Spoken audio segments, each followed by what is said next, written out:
So in this video, I made some notes. I didn't want to forget what I wanted to say.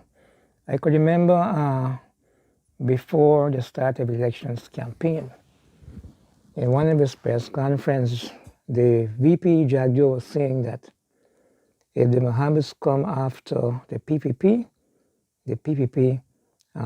will retaliate. He said that when the sanctions came down against the Mohammeds in 2024, the government decided to stop doing business with the Mohammeds, like taking away their firearm license, taking away their firearms, effectively shutting down some of the Mohammed businesses. I could remember BHARRAT suspending or taking away license for certain boats that the Mohammeds were controlling. By and large, the government decided to stop doing business with Mohammeds because of those sanctions. According to JAGDEO, the Mohammeds got upset with the PPP. The Mohammeds started having talks with the PNC.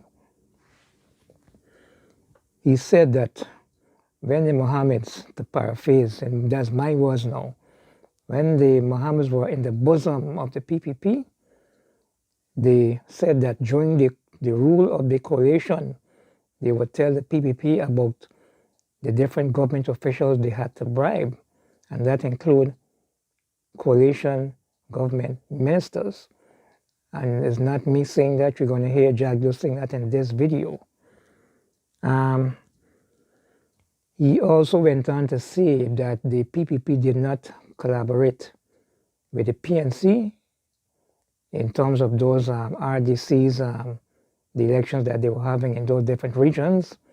As you would have known, T. Mohammed, especially Hannah Mohammed, would be making claims that the PNC and the PPP are the new coalition.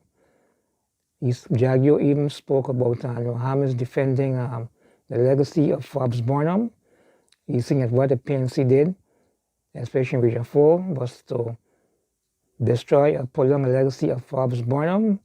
And the VP was very surprised to see the extent of T. Mohammed defending the legacy of Forbes Burnham.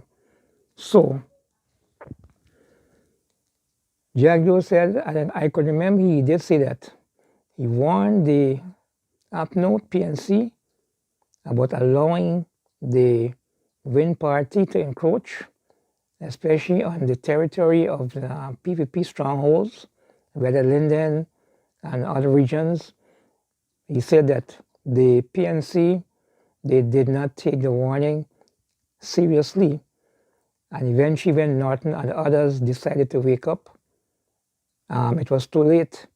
The Win Party made encroachments, and of course, the rest is history, with the Win Party getting these 16 seats. I'm not going to say any more. You can watch the video of JAGDEO in these latest pronouncements that I have selected. By talk about collaboration between the PPP and APNU, or more than that, we struck a deal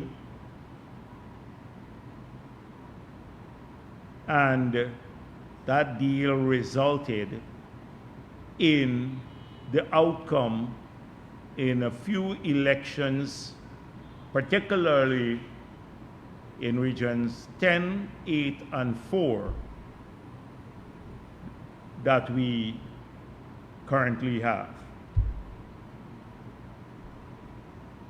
So let me go back about and deal with this collaboration, word collaboration. From the beginning, the first week I sat here and I said, the Mohammeds, if they come after the PPP, which they were doing, they started doing, when they started their campaign. We will defend ourselves. And they issued a release, and then the same week I said, we are aware they were having discussions with APNU and AFC way back in the past. From the moment they were indicted, not indicted, they were sanctioned. In mid-2024, when they were sanctioned, and the PPP said, you're sanctioned, we're not going to put our country at risk by doing business with you, because the United States government made it clear our banks could not do business with them. Anyone who does business with them could be subjected to sanctions. Government and individuals, but also we could suffer, our people could suffer severe disruption of their lives and economic activities if we didn't take action against the Mohammeds. The United States government expected these actions. So the first was when we took away their cambio licenses, their license. They were very upset with that. And then the banks moved in and closed their accounts. And then they lost all of their other concessions, etc. So they were pretty upset with us, and they started those discussions with APNU.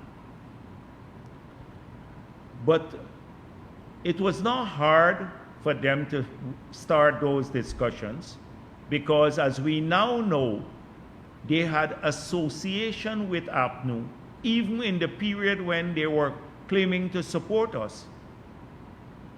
Because they used to say to people close to us about which minister they were paying off and compromising basically in that period when APNU was in office, to make the case against them go away, because the United States of America was sharing information with the government of Guyana about their wrongdoing, but there was no action against them because they were in bed with APNU, AFC since then. And GHK Lal confirmed that they were receiving information about these guys. Remember, the investigation started a long time back. So it was not hard for them to resume those discussions and collaboration, and it started since then. So we pointed out very early that we are aware of this collaboration. When we said, and the video, the photographic evidence emerged of the secret meeting that they had with Nigel Hughes. And when it came out, a news story came out, Nigel Hughes responded by saying he met them on legal matters, but he had to have Trotman there for political guidance. Why? You have to be extremely dumb to not understand that the reason why would you need political guidance when you are dealing with a legal matter. So that collaboration started a long time back. Throughout the campaign, we saw it. We saw when people building their tents, etc. for them. But evidence of this emerged now, of the confirmation. So not a lot has been said about the bombshell that Darren Wade dropped in last week, or was it this week, when he said that he was directed in August of this year, weeks before the election, by APNU leaders, and he cleared it with NORTON to file cases on behalf of the Win Party. He was directed basically by APNU leaders, and Norton gave his approval to file cases on their behalf. Now, Darren Wade is a senior member of the PNC. They could have said to him, you stay away from this. These people are our political opponents. And if one wants to go back now and understand why, throughout, although they knew that Win was cannibalizing their base, why many of the APNU leaders were not taking a position. They were lukewarm in their criticism of Win, because there was this collaboration. It's either at the party level or through individuals who were either compromised by money or had a long history with the Mohammeds that they did not want revealed. And so that is very evident for the whole country. People are saying, look at what's happening. This man is going into their base. And in fact, they're encouraging him. A lot of the social media people who were pro-APNU suddenly switched to Win. So now you see them, propagating on behalf of Win. So therein lies the explanation about their campaign. They didn't mind. In fact, I don't know if they didn't foresee it, but we forewarned them. I personally said to many of them, you're coming in number 3. You're coming in number 3 in these elections. It's either their hatred of the PPP was so dominant, or they were aware of it, but they were compromised. And I think in the spirit of the collaboration, they were more compromised. That is why they were not fighting back. So when you talk about Win, talking about collaboration with anyone, this is evidence of collaboration. Darren Wade made it clear this week that he got approval from the PNC leadership to support Win. That's one. Up to now, in spite of all the fight, APNU this week put out a statement saying Win should defend themselves. The Mohammeds must come out and defend themselves by revealing, exposing the PPP leaders who were close to them. So they must be compromised by money to be, even at this stage, trying to defend the Mohammeds and talking about due process in the extradition if there is request for extradition. They defend even now the leadership of the PNC. And I believe that many of them may be compromised by money. And then, if you look at the last press briefing that Win had, so the press briefing, it was not press conference because they don't take questions. So it was done by 3 persons, Tabitha and her husband, and I think it's Odessa Primus, their general secretary. And all these 3 individuals can be traced back to the PNC.